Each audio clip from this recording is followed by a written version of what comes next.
Hi, my name's Doug Tarr, and I am going to be talking about teaching your kids to program. My background is as a software developer. I've been coding for about 20 years professionally, and another 5 or 10 before that as a kid. And so I have a son who is 9, and he is really into computers, and he's into video games, and I've wanted to teach him how to write code because I think it's a great next step for him. So I've been doing some research. A lot of other parents have also asked me if I could help their children, and so I've decided to teach a class. And so I'm going to be blogging about that and making some videos, which hopefully will help other parents who are trying to navigate this as well. Um, so one of the goals for me is to make sure kids are having fun when they're programming.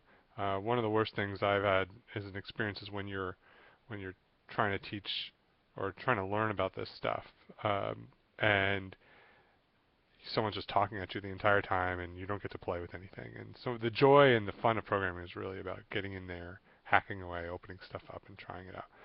So there's a lot of good tools that have come up in the past few years that help kids really understand sort of visually what programming is about and how to really understand logic. And so, frankly, the best tool that has worked so far for our family has been Minecraft. Kids can actually program there. There's a special kind of material in Minecraft called Redstone, and it's really sort of a way for kids to understand basic logic flows, and they can build these sort of really interesting machines just using Redstone and another feature called command blocks. So my son's been introduced to programming without even knowing it through that stuff.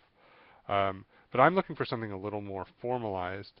And MIT's come out with a great program called Scratch, and I think I'm going to be using that as one of the main elements. And what Scratch allows you to do is put together building blocks of code and make little programs, make little games. And so um, I will be working with the kids on that, and they will be able to uh, take these blocks and make their own games. They'll be able to explore games that other kids have made and sort of remix them.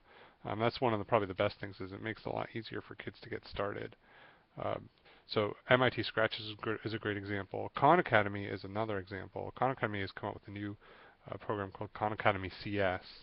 Um, and that's designed to teach kids JavaScript. So it's a little more advanced. I think for kids to understand JavaScript, they might have to be a little older, and I think for maybe an 8 to 10-year-old crowd, that might be a little much.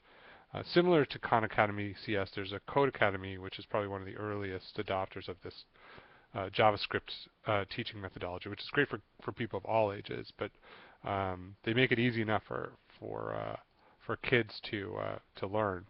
Um, so those are some of the main areas we're going to start with. You know, I think the closer I could sort of stay to Minecraft, the better it's going to be for the kids. There's an open source version of Minecraft that's based in JavaScript called voxel.js. And what you can do with that is you can actually build your own Minecraft style worlds, and some of the stuff even works with Minecraft itself. Um, so we're going to be looking at that as well. Um, I'm just going to be blogging and talking about this stuff, and I'd love to hear what everyone else has to say and what tools and resources you're using to teach your kids to code, especially in this elementary school level, sort of third, fourth, fifth graders. So thanks for listening, and stay tuned for more. Thanks.